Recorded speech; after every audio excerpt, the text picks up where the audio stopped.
And once again, welcome into the Angell studio here for the Sportsocracy, heard everywhere on the iHeartRadio app, live on ESPN Asheville 92.9 FM, 880 AM, and 1400. And, of course, you can see the program everywhere at thesportsocracy.com. Just go to thesportsocracy.com, click on that live video link, and don't forget to hit the subscribe button when you are there. It is 4 o'clock on a Thursday, and as always, we bring in the voice of the North Carolina Tar Heels, Jones Angell.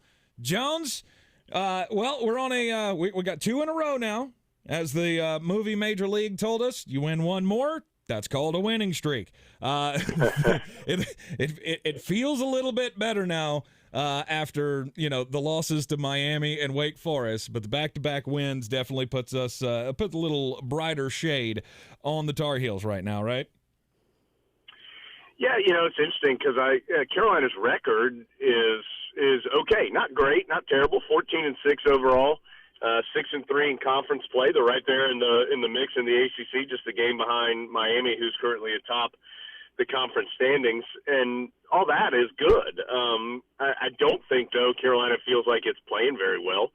I know the Tar Heels did not feel like they played well at all in those 2 road losses at Miami and Wake Forest. Just bad performances against 2 good teams, and I think both those teams played well in Miami and Wake in those particular matchups. And then, Tanky, of this week, Carolina, as used reference, has won, one on Monday, one on Wednesday, so a bunch of games here tightly compacted together. But I don't think Carolina necessarily feels like it's played very well. They certainly haven't shot very well. They're below 40% now in 4 consecutive games.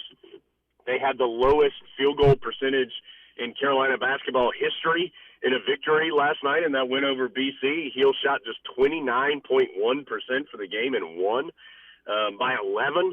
So that should tell you the quality of that particular performance from both those teams, at least offensively last night. But at the end of the day, Carolina's got the record that we mentioned. They have a big game coming up against NC State on Saturday at 2 o'clock in the Smith Center. Then another fast turnaround to a Tuesday game against Clemson, and then they get to catch their breath and then host Duke the Saturday after that. So this busy stretch continues. Carolina will continue just to try and find a way to put these things in the right column when it's all said and done. Boston College, not the best of teams in the ACC, to put it nicely.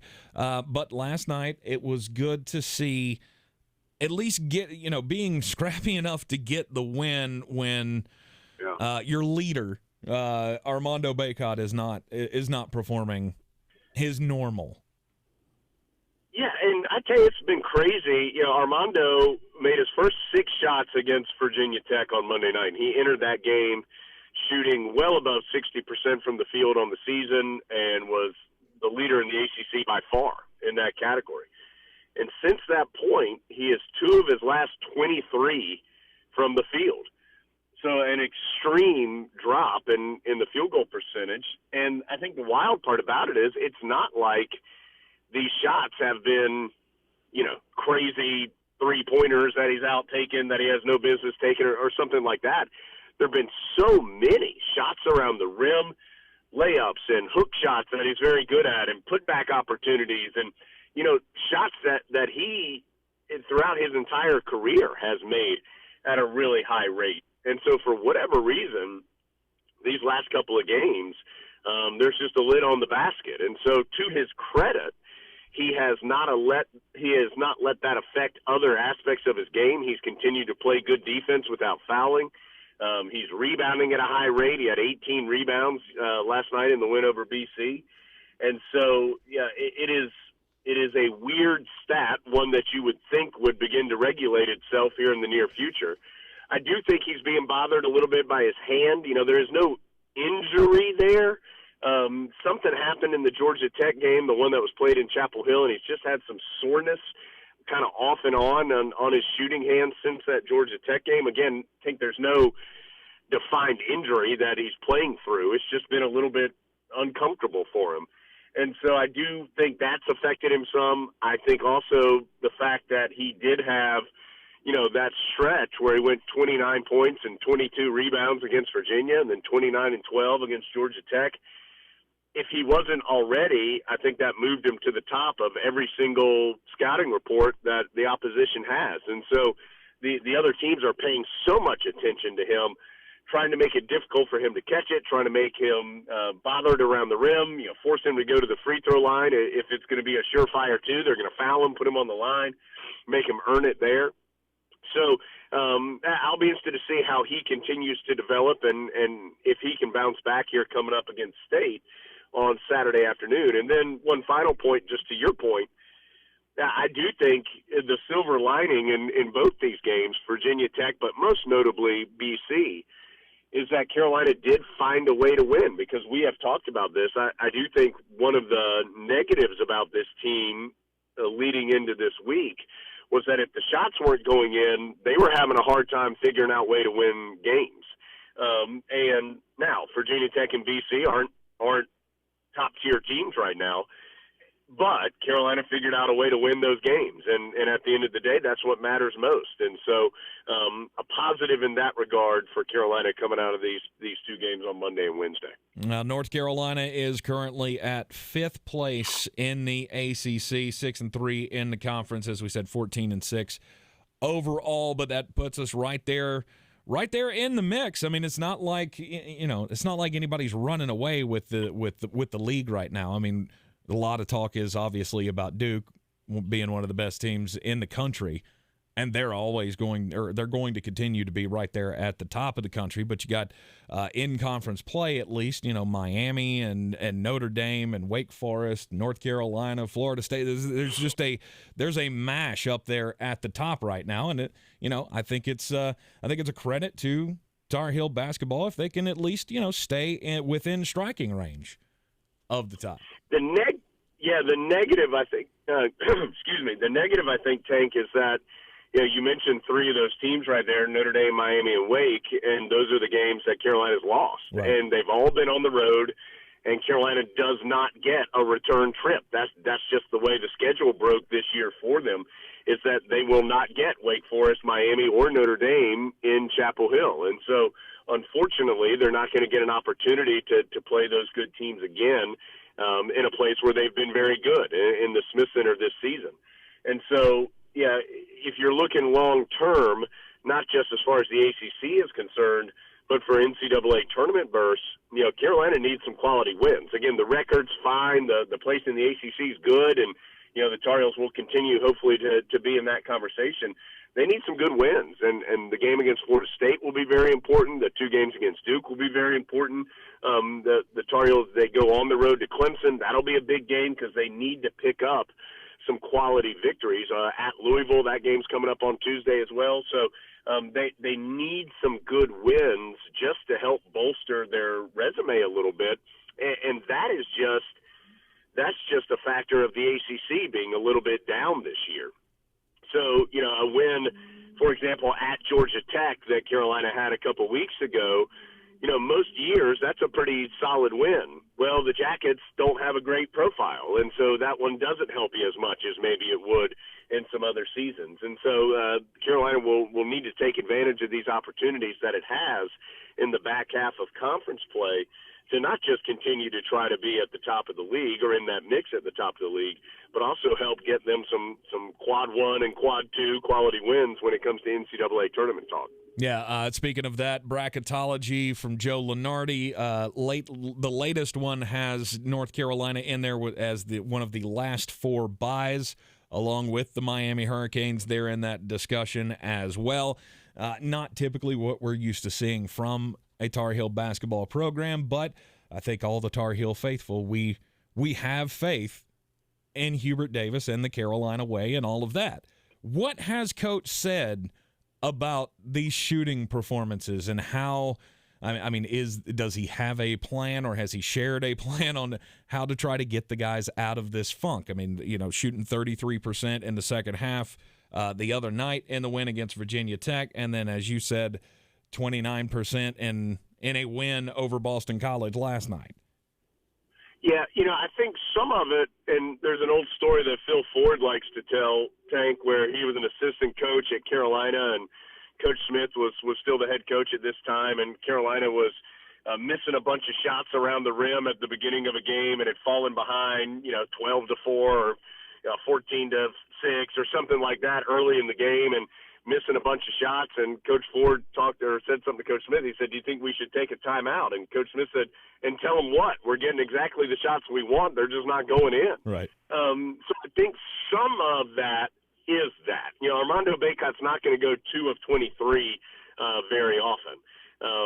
And so part of that low shooting percentage is that, where I don't know what you do as a coach other than say, "Hey, let's make these instead of missing these," because you're getting shots around the basket, you're getting offensive rebounds and putback opportunities, you're getting 6-foot hook shots. Those are shots that the Tar Heels want. So some of that is, hey, let's just understand everybody goes through some little funks during the season. Let's just keep grinding. And then some of it, I do think Carolina got a little tired here over this stretch. They've played a bunch of games here recently. I think particularly last night you could see. And just the way that the roster has broken this season, that's back-to-back games that Carolina's played its starting five more than 34 minutes, every single player, because all of a sudden your main contributors off the bench, Anthony Harris, he's now unavailable for the rest of the year. Dawson Garcia gone for an indefinite amount of time, dealing with a family issue. So Puff Johnson, who I think is somebody that can be a big part for Carolina coming off the bench, but he's playing for the first time in over a year, and so they're trying to work him in a little slowly. So it has just been the way things have broken down. I think the minutes are piling up a little bit too, which has made things more difficult as far as staying fresh and just making sure that you're at your peak every single night. And then the third part of that is Carolina's got to execute better. And when they move the ball and space the floor and move themselves, we've seen Carolina have some really attractive offense this year. There was that stretch against Virginia and Georgia Tech just a couple weeks ago when the Heels were really clipping at a high rate offensively, and just it was attractive to watch. They were getting good looks, either looks around the basket or open three-pointers, the shots that they wanted. That has stagnated here in recent weeks. And so I do think, one, you just have to assume that Armando Bacot is going to be more efficient than he has been, because that is what his whole career has shown you. Two, I do think the minutes piling up a little bit, so you got to hope that you can start working in Puff Johnson, Justin McCoy, Kerwin Walton, if they can continue to give you something off the bench. And then three, Carolina's got to get back to executing at a level that we have seen them do before, but for whatever reason has been missing here these last couple of games. Jones Angell, the voice of the North Carolina Tar Heels, joining us here in the Sportsocracy. Jones, we got Saturday coming up, the big game with NC State. I realize that, NC State, not one of those top teams in the conference, but a rivalry game nonetheless. And then we got Louisville. And I think it's a wild card type of state team, right? I mean, they're 10-11, 3-7 in conference play, and obviously those aren't very good records, to your point. But I think this is a really scary team because they've got three guys averaging better than 14 points per game, in Sebron and Helms and Smith, the freshman. They have really, and I don't say this in a way that I'm suggesting State doesn't play as a team, so don't get me wrong, but they've got really talented individual scorers. And I feel like any one of those guys can have a night where he's just unconscious and, can put up 30 or 28 and hit some really difficult shots. Jericho Helms has always been somebody who can just make tough shots. And so you can do a lot right defensively, and they can still hit a bucket against you.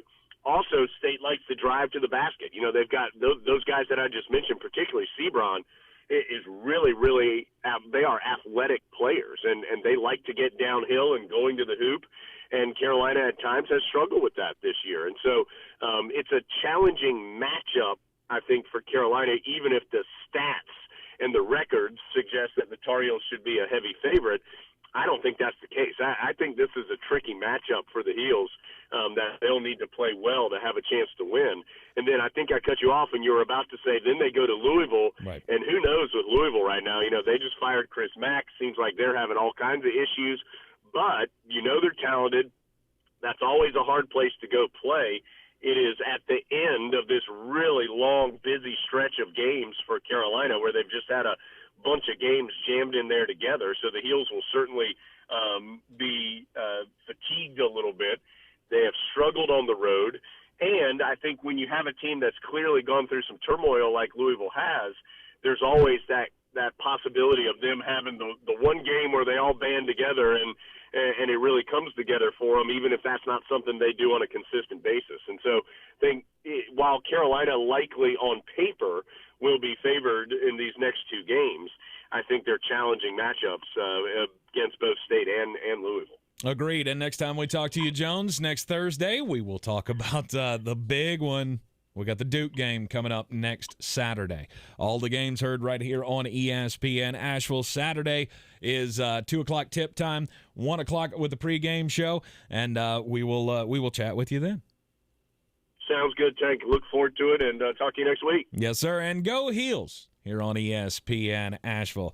I'm so excited because I'm at the quarter pole. I'm at the quarter pole with PhD weight loss. 120 pounds is my goal, and I'm down in 9 weeks, 30 pounds. I am having great success with the PhD weight loss program. And Jeremy, I know I've got you beat by a little bit, but again, I had more weight to lose than you did. You beat me to it. I was going to say that exact same thing to defend myself. Yes. I am down 21 pounds, and one of the things I love about this so much is the convenience. That's how I got into this shape in the first place. Fast food was always more convenient. Now I have healthy, nutritious food that's actually good for me and good for my goals, thanks to PhD weight loss. And we're looking good. When you look at the two of us, you can tell the weight has just fallen off with PhD. And if you need to do the same thing, you've got health issues like type 2 diabetes. They can help you alleviate those problems by getting rid of that unwanted fat. MyPhDweightloss.com. MyPhDweightloss.com. This is your Exergen Temporal Scanner weather forecast on ESPN Asheville. Well, it's not record cold for us, but a big blast of cold air coming in, and this is the kind of dry, cold air that roars in with these fronts this weekend. Friday night, Saturday night, lows down in the teens here in the valley. 28 our low tonight. Chance for a few light snows Friday afternoon, high 42, low 14 Friday night. And Saturday's high only 25 degrees. I'm meteorologist Scott Larimore. That's the latest Weather Channel forecast. This is your time saver traffic on the new ESPN Asheville. Traffic is slow, 240 eastbound between exit 3 and exit 4A. 240 on the westbound side is slow between Charlotte Street and Montford Avenue.